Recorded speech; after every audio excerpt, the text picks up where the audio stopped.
Eh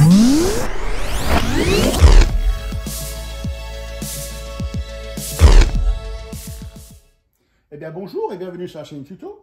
Donc aujourd'hui, je vais vous montrer comment reposer le carburateur sur le CJ5. Donc si vous suivez la chaîne, j'ai fait des vidéos lorsque je l'ai enlevé et ensuite je vous ai fait un petit peu des explications du réglage. Donc là maintenant, aujourd'hui, c'est vraiment la repose sur le moteur.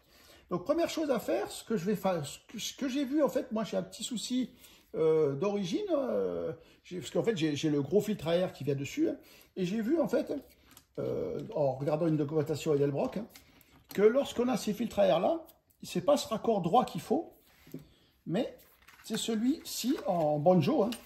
Donc je vous mettrai la référence à 80-89. En fait c'est un banjo qui permet en fait que la durite d'essence ne frotte pas sur le filtre à air. En fait, moi, j'avais la durite qui était assez pliée, tout ça. J'avais trouvé un petit peu que c'était spécial. En fait, j'ai vu sur une doc, à partir du moment où on a le filtre à air Edelbrock, comme je l'ai, moi, il faut mettre un banjo pour pouvoir avoir la durite qui vient sur le côté et non pas sur le dessus. Voilà. Donc maintenant, on va remettre le carburateur sur le moteur. Comme vous pouvez le voir, donc j'ai nettoyé aussi l'entretoise. J'ai déjà changé le joint donc, entre le collecteur et l'entretoise. Maintenant, je vais positionner un joint au-dessus, voilà. Donc aussi, comme vous pouvez le voir, j'ai remplacé donc, le joint de la valve PCV. Donc pareil, j'ai fait un tuto, le lien va apparaître. Donc, maintenant, le carburateur.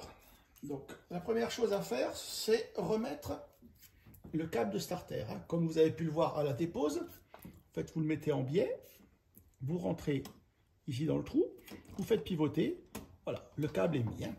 Donc maintenant, tout simplement, on va poser le carburateur. Voilà. Donc là, le carburateur est bien en appui. Donc là maintenant, tout simplement, je vais mettre les écrous. Donc, comme pour la dépose, il y a 4 écrous à revisser.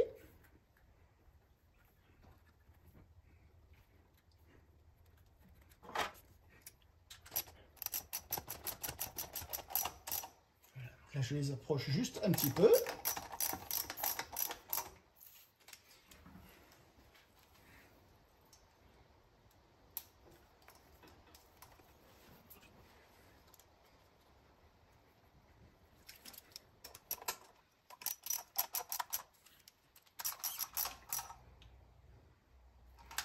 Voilà, donc pour le serrage, moi ce que je vous conseille, c'est de faire un serrage en croix.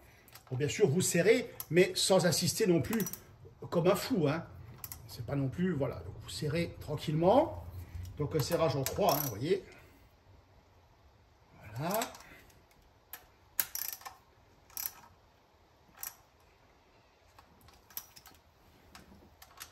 Et le dernier écrou.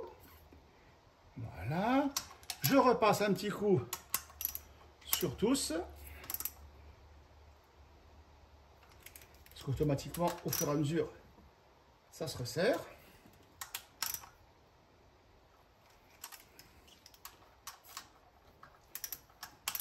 Voilà, le dernier bouge quasiment plus.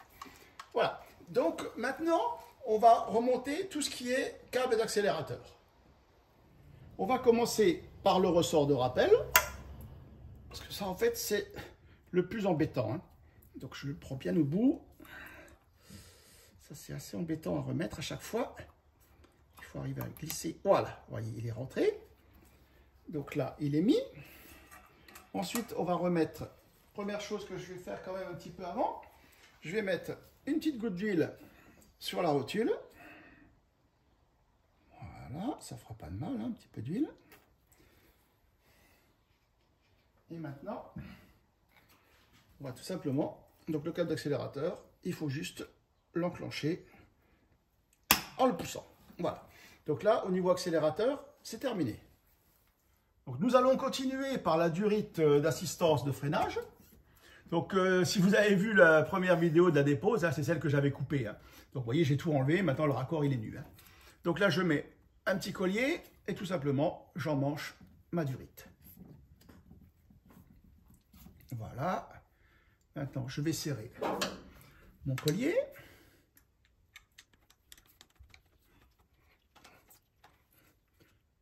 Voilà.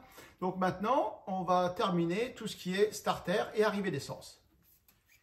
Avant de passer au starter, je vais remettre mon tuyau d'avance d'allumeur pour la dépression. Alors là, c'est pareil. Hein. Quand j'ai lu la doc Edelbrock, et si vous avez vu le tuto sur les réglages carburateur, j'en parle. Ici, normalement, ce port-là, c'est pour quand quand les véhicules sont équipés de dépollution. Moi, sur la Jeep, il n'y a aucune dépollution. Hein. Donc, normalement, je devrais être sur celui-là. Je ne sais pas trop, comme je vous ai déjà dit. Donc, sûrement que je vais essayer l'un ou l'autre. Hein. Bon, une fois que tout sera remonté, moteur tournant. Hein. Ça sera l'occasion que je vous fasse un tuto. Hein. Pareil, il y a de fortes chances que je vais reprendre les réglages de la richesse. Hein. Donc, ça, c'est pareil. Je vous ferai un tuto. Hein. Voilà. Donc, maintenant, on va continuer sur le starter. Donc là, bien vous assurer à l'intérieur du véhicule que la tirette de starter est bien repoussée à fond. Hein. Ensuite, vous remettez votre gaine. Et ensuite, le réglage se fait par la position de la gaine. Hein. Parce que vous voyez, si je mets la gaine un petit peu en retrait, j'ai déjà du starter. Hein. Donc bien pousser la gaine en avant pour être sûr de ne pas avoir le starter. C'est pour ça que je vous ai dit, il faut bien vérifier à l'intérieur aussi si la manette est bien refermée. Hein. Voilà, donc là, vous serrez tout simplement la vis, la pince qui vient passer la gaine. Hein. Voilà, donc là pour le starter c'est terminé. Dernière chose, ça va être l'arrivée d'essence. Donc maintenant que j'ai ce nouveau raccord, je suis un petit peu embêté parce que ma durite est un peu courte.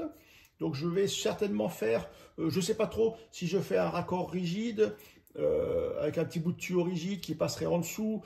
Bon ça, je vous montrerai sur un autre tuto à l'occasion, je vous montrerai le résultat. Hein.